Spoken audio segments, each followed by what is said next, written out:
CMR Shopping Mall grand opening on 10th September in Miapur. ఈ cinema చాలా outdoor shoots జరిగినాయి, చాలా risky shots కూడా ఉన్నట్టుగా తెలుస్తుంది. ఇందులో మీరు చాలా రిస్కీ షాట్స్ చాలా చేశారా? అందులో బాగా ఛాలెంజింగ్గా ఫీల్ అయిన సీన్స్ ఉన్నాయేమన్నా? బాగా ఛాలెంజింగ్గా ఫీల్ అయ్యేది ఎప్పుడు ప్రమోషన్స్ సార్.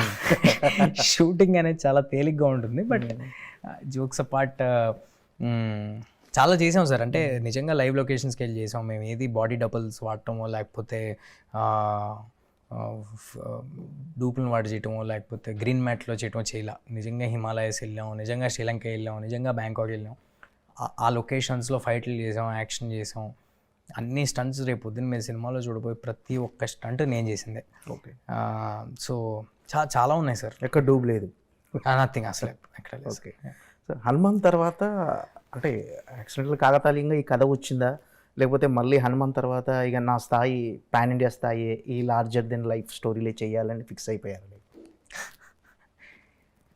అసలు అంటే హనుమాన్కి ముందు కమిట్ అయిన సినిమా సార్ ఇది. ఓకే. హనుమాన్ రిలీజ్ కంటే ముందు కమిట్ అయిన cinema.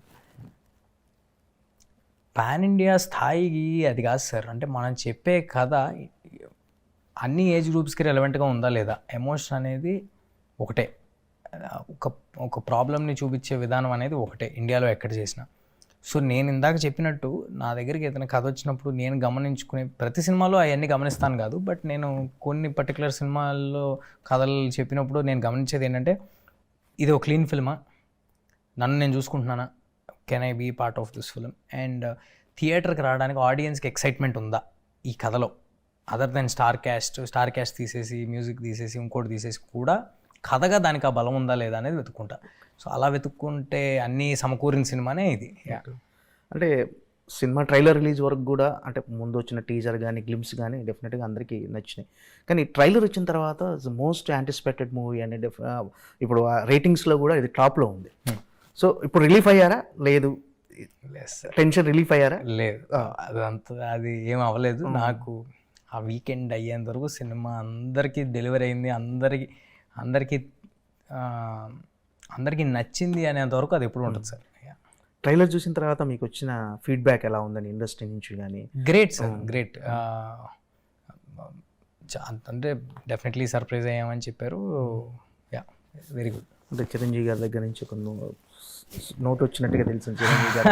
Yeah, Chiranjeevi so sweet of Chiranjeevi sir. ఎప్పుడు నేనే కాదు, ఎవరు ఆయన్ని మెప్పించినా ఫస్ట్ వెన్ను తట్టి ప్రోత్సహిస్తారు. సో అలా చిరంజీవి పెద్ద మెసేజ్ పెట్టారు మా ప్రొడ్యూసర్ గారికి, నాకు వెరీ హ్యాపీ. అంటే మిరాయిలో అంటే మెయిన్ కిడ్స్, అంటే ఇప్పుడు మామూలుగా పిల్లలు కిడ్స్ని అలరించే అంశాలు ఉన్నాయి సార్. ప్రెడామినెంట్లీ ఫ్యాంటసీ అంటేనే అది కదా సార్. పిల్లలకి ఒక చందమామ కథ చూస్తున్నట్టు ఉంటుంది. స్టార్టింగ్ నుంచి ఎండింగ్ వరకు వాళ్ళకి చాలా ఎంటర్టైనింగ్గా ఉంటుంది. కథ కూడా చాలా నీట్గా అర్థమవుద్ది ఏం జరుగుతుంది ఏంటనేది. యా, డెఫినెట్లీ పిల్లలకి చాలా ఎక్సైటింగ్గా ఉండే సినిమా సార్. అంటే హనుమాన్కి డివోషనల్ టచ్ ఉండటం అనేది సినిమా డివోషనల్ ఎలిమెంట్ అనేది చాలా హెల్ప్ అయింది. సో ఈ సినిమాకి కూడా డెఫినెట్గా డివోషనల్ టచ్ అనేది ఎంతవరకు హెల్ప్ కాబోతుంది? అంటే సార్ డివోషనల్ ఇంకెలా చెప్పాలి, ఆ కథలో ఆ అవసరం ఉంది కాబట్టి అది పెడతారు. కానీ కేవలం డివోషనల్ ఫిలిమ్స్, డైరెక్ట్గా డివోషనల్ ఫిలిమ్స్ తీస్తేనే చాలాసార్లు అవి ఆకట్టుకోవు ఆడియన్స్ని. బట్ ప్రెడామినెంట్గా మేము చెప్తున్న సినిమా ఒక యాక్షన్, అడ్వెంచరు, ఫ్యాంటసీ, ఎమోషను, ఒక తల్లి కొడుకున్న ఎమోషను, అంత కథ చెప్తున్నాము. అందులో డెఫినెట్గా మనం చెప్పబోయే ఇతిహాసాల్లో ఉన్న ఒక పాయింట్ మేము ఏదైతే ఎత్తుకుని చెప్తున్నామో అది చాలా చిన్న పోర్షన్ ఉన్నప్పటికీ ఒక మంచి మోరల్ ఎట్ రైట్ టైం మీకు ఒక ఎలివేషన్, గూస్ బంప్స్ ఇచ్చేలాగా డెలివర్ అవుతుంది. సో యా, బట్ యా, అంతే.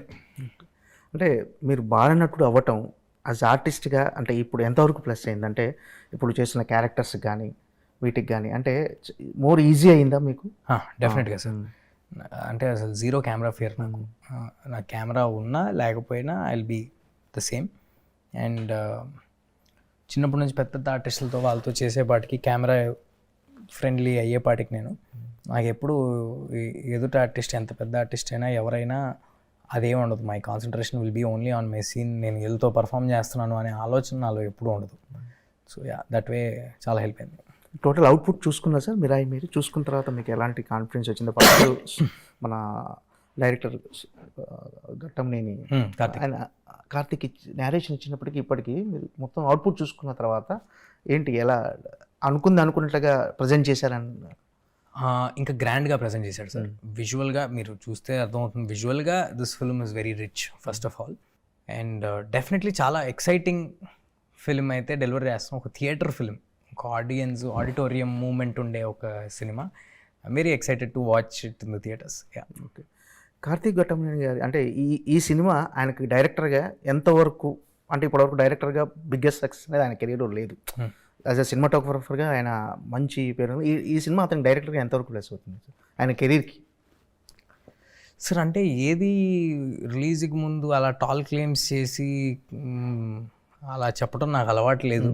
బట్ నేనేం చెప్పగలనంటే కార్తిక్ గారు హ్యాస్ డెలివర్డ్ సిన్సియర్ ఎఫర్ట్ లేకపోతే ఇలాంటి సినిమా, ఇలాంటి కథ, ఇలాంటి విజువల్స్ ఇంత పెద్ద స్పాన్లో ఇలా చేయలేరు ఎవరు. సో ఐ హోప్ దీని తర్వాత ఇలాంటి క్వశ్చన్స్ కార్తిక్ గారి గురించి ఎవరు అడగరని ఐ హోప్. ఓకే. అంటే యాజ్ ఎ హీరోగా, యాజ్ ఎ కెరీర్కి మీకు ఈ పర్సనల్గా జాబ్ సాటిస్ఫాక్షన్ ఎంతవరకు ఇచ్చింది సార్ ఈ సినిమానా? సార్ ఆనెస్ట్గా నేను అసలు జాబ్ సాటిస్ఫాక్షన్ లేకపోతే నేను I will not even get in to it sir. ఎందుకంటే నేను ఒక 2-3 నాకు వచ్చిన సినిమాల్లో ఏదో ఒకటి సెలెక్ట్ చేసుకోవాలి అని ఒకటి సెలెక్ట్ చేసుకుని చేసే ధోరణి నాది కాదు. నేను ఆడియన్స్ అందరినీ థియేటర్కి వచ్చి చూడమని నా సినిమా అడుగుతున్నాను. నేను ఆ మాట అడిగేటప్పుడు నాకు చాలా కాన్ఫిడెన్స్ ఉండాలి, మీ టైంకి వాల్యుబుల్ ఎంటర్టైన్మెంట్ నేను ఇవ్వబోతున్నాను. సో డెఫినెట్గా ఈ సినిమానే కాదు, ఏ సినిమా అయినా only if I'm excited I will ask, I will get in to the film. అంటే సార్ కొన్ని ప్రెస్ మీట్స్లో కానీ ఎక్కడైనా Q&Aలో కానీ అంటే ఈ సినిమాలో హై బడ్జెట్ ఫిలిము, ఇది తేజ సజ్జా గారి క్యాన్వాసింగ్ చాలా పెద్ద క్యాన్వాసింగ్ అని మీ గురించి కొంచెం తక్కువ చేసి మాట్లాడినప్పుడు మీరు డెఫినెట్గా వాళ్ళకు కరెక్ట్ కౌంటర్ ఇస్తున్నారు. ఈ సినిమాకి ఎవరు బిఫోర్ సో అది నిజంగా మీరు క్యాజువల్గా అంటుందా లేదా హట్ అయ్యి డెఫినెట్గా ఇలా? అసలు నేనేం హట్ అవ్వను సార్, ఎందుకంటే దిస్ ఇస్ నేను చిన్నప్పటి నుంచి ఇక్కడే ఉన్నాను సార్. మన పెద్ద సూపర్ స్టార్స్ గురించే, ఎంతో సొసైటీకి సినిమా ఇండస్ట్రీకి సేవ చేసిన వాళ్ళ గురించే ఎలా పడితే అలాగా అందరూ మాట్లాడుతూ ఉంటారు. అవి బాధగా అనిపిస్తాయి. నా గురించి అడిగే వాటి గురించి నేనేమీ అనుకోను. ఎవరి డౌట్లు వాళ్ళకి అవతల వాళ్ళ మీద ఉంటాయి మనం పబ్లిక్ మీడియంలో ఉన్నప్పుడు. సో దాన్ని మన వర్క్తో ఆన్సర్ చేసుకుంటూ వెళ్ళాలి. టచ్ వుడ్ ఈ సినిమాకి ఓ కాన్ఫిడెన్స్ బిల్డ్ అయింది ఆడియన్స్ అందరిలో, అండ్ దాన్ని కూడా నిలబెట్టుకుంటానని కోరుకుంటున్నాను. Okay sir. హనుమాన్ టైంలో పెద్ద సినిమాల మధ్యలో రిలీజ్ అయింది. మీరు అనుకున్నారా హనుమాన్ అంత కమర్షియల్గా, అంటే ఇక్కడ నార్త్ బెల్ట్లో కూడా బిగ్గెస్ట్ సక్సెస్ అయింది పాన్ ఇండియా లెవెల్లో. నాకు తెలిసి ఎవరు ఊహించని రేంజ్కి వెళ్ళిపోయింది ఆ సినిమా. మీరు ముందు అనుకున్నారు సార్ హనుమాన్ ఈ రేంజ్కి వెళ్తుందని? అసలు డెఫినెట్గా పెద్ద రేంజ్ సినిమా అవుద్ది అనుకున్నాను, కానీ అది ఏం పర్ఫామ్ చేసినా అది ఎప్పుడు ఊహించలేదు సార్. అంటే నిజంగా కూడా నేను ఏదో ఇంత నెంబర్ చేయాలి అంత నెంబర్ చేయాలి ఏ సినిమాకి అలా పెట్టుకోను సార్. ఈ సినిమాకి కూడా అలాంటిది ఏం లేదు.